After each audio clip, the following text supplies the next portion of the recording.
Have you ever found yourself in a situation where an impending deadline hangs over you like a dark cloud, but you end up doing everything else except the task at hand?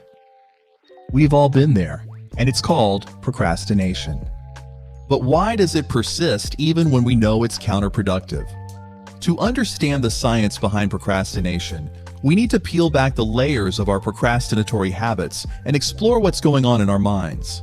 It's like taking a journey into the depths of the human psyche, and the answers may surprise you. Imagine this. You have a significant project or assignment due, and the clock is ticking.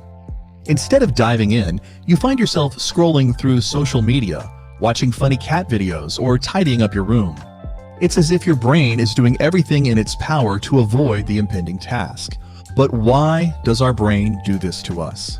It's like we're caught in a never-ending battle between our rational selves and our emotional instincts.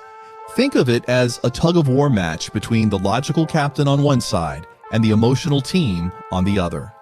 The logical captain says, "We need to start working on that report," while the emotional team counters with, "Let's check Instagram one more time." What's happening here is that procrastination is a result of our brain's attempt to protect us from perceived threats. When we face a daunting task, our brain perceives it as a threat, triggering the fight-or-flight response. This response is controlled by the amygdala, the emotional center of the brain, which releases stress hormones, including adrenaline. So instead of calmly and rationally approaching the task, we find ourselves in a state of heightened stress and anxiety, with our rational thinking taking a back seat.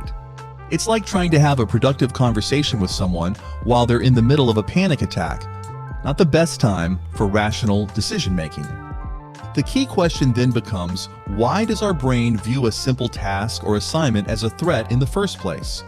The answer lies in the negative emotions associated with the task.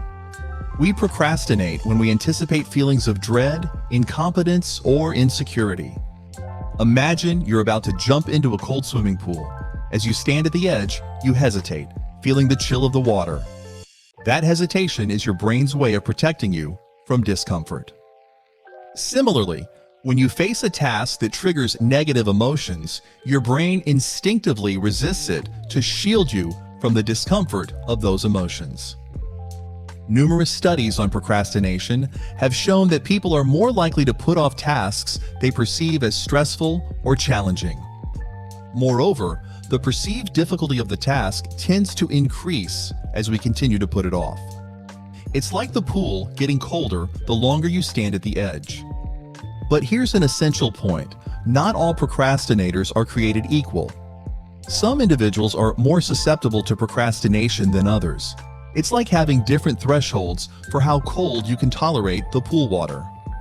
People who have difficulty regulating their emotions or who struggle with low self-esteem are more likely to fall into the procrastination trap, regardless of their time management skills. Now here's an intriguing twist.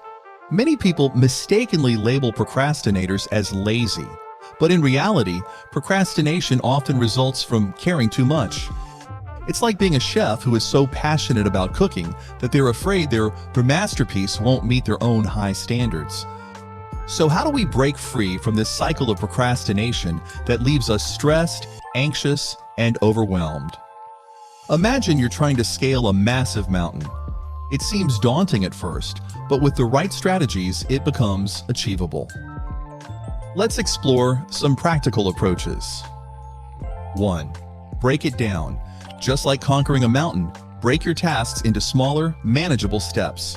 Instead of trying to summit in one go, focus on one foothold at a time. 2. Talk it out.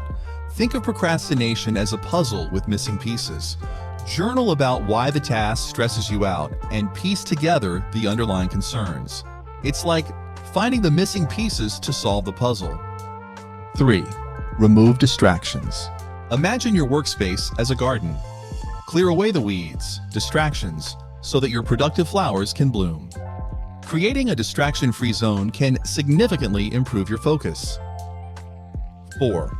Be kind to yourself. Treat yourself like a dear friend. Instead of berating yourself for procrastinating, practice self-compassion. Forgive yourself and commit to doing better next time. It's like offering a supportive hand to a friend who stumbled. In a world that often celebrates productivity and efficiency, it's crucial to remember that the procrastination is a common human experience. By understanding the psychology behind procrastination and implementing these practical strategies, we can navigate the complex maze of procrastination more effectively. Remember that procrastination is not a character flaw, but a challenge that many of us face. By acknowledging it and taking steps to address it, we can unlock our full potential and achieve our goals, one step at a time.